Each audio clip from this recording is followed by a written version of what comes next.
नमस्कार।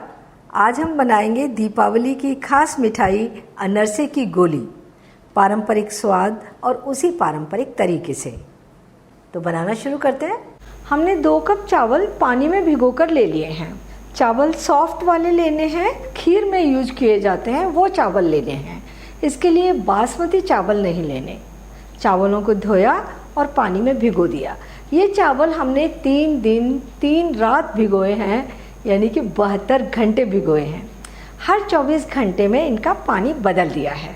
अब हम ये चावल पानी में से निकालेंगे और सुखाएंगे।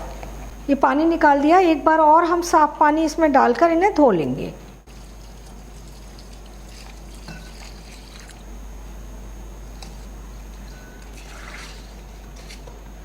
चावलों का पानी निचोड़ दिया है। अब हम इन्हें कपड़े पर सुखाने के लिए डाल देंगे। इन्हें हम पतला पतला फैला देंगे और अब हम ये चावल पंखे की हवा में 1-1.5 घंटे के लिए खुले छोड़ देंगे। थोड़े से फरारे हो जाएंगे तब हम इसका आटा बनाएंगे। चावल सूखकर तैयार हो गए हैं। इनमें हम इस तरीके से हाथ लगाएं तो हाथ एकदम गीला नहीं हो रहा, सूखा हाथ है। जिस तरीके से हम हाथ से अगर इनको इस तरीके से क्रश कर रहे हैं तो भी ये क्रश हो जा रहे हैं। बहुत ही सॉफ्ट चावल है ये इस समय। अब हम इन चावलों से आटा बनाते हैं और इन्हें हम एकदम बारीक पीसेंगे। एकदम बारीक आटा बनकर तैयार हो गया। इसे हम छान लेंगे और अगर मोटा चावल थोड़ा छलनी में बच जाता है तो उसे दोबारा से जार में डाल लीजिए।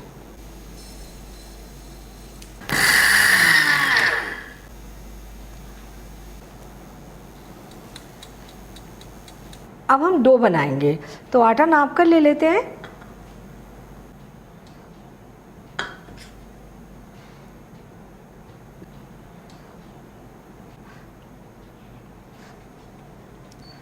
ये हमारा आटा थोड़ा कम हो गया, 3 कप आटा और ये 3/4 कप आटा। ये 1 कप बूरा है। इसकी जगह पाउडर शुगर भी ले सकते हैं और इसे अच्छे तरीके से मिला लेते हैं। दूध को पहले गर्म करके ठंडा कर लिया है तो थोड़ा थोड़ा दूध डालेंगे हम और इसमें मिलाएंगे। हमें सॉफ्ट डो लगाना है। इसको अच्छे तरीके से दूध को मिलाना है, जल्दी नहीं करनी है।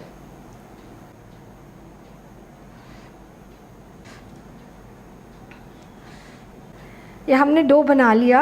रनिंग कंसिस्टेंसी नहीं है, एकदम सॉफ्ट डो है। इतना डो बनाने में हमने 6 टेबलस्पून दूध का यूज किया है। डो को हम ढककर पूरे 7-8 घंटे के लिए रख देंगे। चावल का आटा अच्छे तरीके से फूल कर सेट हो जाएगा। इसके बाद अनरसे की गोलियां बनाएंगे और इसको 7-8 घंटे के बाद तो हम बनाते ही हैं। आप चाहे तो इसे पूरे 1 दिन रात के बाद या और भी 4-6 दिन भी इसे रखना है तो फ्रिज में इस डो को रख सकते हैं और बाद में आप अनरसे की गोलियां बना सकते हैं। 7-8 घंटे हो चुके हैं और हमारा आटा तैयार हो गया है। अब हम अनरसे की गोली बनाएंगे। इस तरीके से थोड़ा थोड़ा आटा निकालेंगे। हमने 1/4 कप तिल ले लिए हैं प्लेट में, तो आटे को इस तरीके से तिल में लपेटेंगे और अब हम इसे गोल करेंगे। इस तरीके से बना लेंगे। सारी गोलियां हम इसी तरीके से बनाकर तैयार करेंगे। इन्हें तलने के लिए घी गरम कर लेते हैं। घी को चेक कर लेते हैं। डो का थोड़ा सा टुकड़ा हम घी में डाल देंगे तो अच्छे बबल आ रहे हैं, डो तला जा रहा है, हमारा घी गरम है। अनरसे की गोली तलने के लिए हमें घी मीडियम गरम चाहिए और फ्लेम भी मीडियम और मीडियम हाई होनी चाहिए। ये गोले हम तलने के लिए डालेंगे तो ये गोला उठाएंगे, हल्का सा गोल कर लेंगे फिर से और कढ़ाई में डाल देंगे। जितने गोले कढ़ाई में आसानी से आ जाए उतने हम डाल देंगे। जब तक ये गोले सिकते हैं तब तक हम दूसरे गोले बनाकर तैयार कर लेंगे। इन्हें हम इस तरीके से थोड़ा सा घुमाएंगे और चारों तरफ से गोल्डन ब्राउन होने तक तलेंगे। फ्लेम को थोड़ा मीडियम कर लेंगे।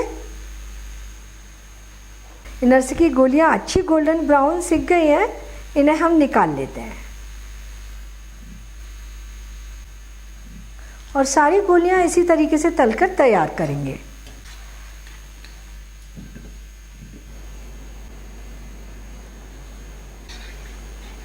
ये हमने सारे अनरसे की गोली तलकर तैयार कर ली और एक बार का बैच तलने में 4 से 5 मिनट लग जाते हैं। इतने डो से हमने 34-35 गोलियां बनाकर तैयार की हैं। ऊपर से अच्छी क्रंची है और अंदर से सॉफ्ट है। बहुत ही टेस्टी बनी है। बनाते समय थोड़ा सा ध्यान रखना है, जब आप डो बनाएंगे तो डो बहुत ज़्यादा सख्त नहीं होना चाहिए और एकदम रनिंग भी नहीं होना चाहिए। एकदम सॉफ्ट डो बनाना है। तलते समय ध्यान रखना है घी मीडियम गर्म हो, फ्लेम भी मीडियम हो। अब गोलियां जब तलने के लिए डालें तो 2-3 मिनट तक उनको टच ना करें, वो फूल कर और क्रैक हो जाएंगी। क्रैक होना ज़रूरी है, तभी अच्छे बनेंगे। इसके बाद आप उन्हें थोड़ा सा घुमा घुमा कर अच्छे गोल्डन ब्राउन होने तक तलें। बहुत ही अच्छी अनरसे की गोली बनकर तैयार होंगी। इन्हें पूरी तरह से ठंडा होने के बाद किसी भी एयर टाइट कंटेनर में भरकर रख लीजिए और पूरे 8-10 दिन तक खाते रहिए।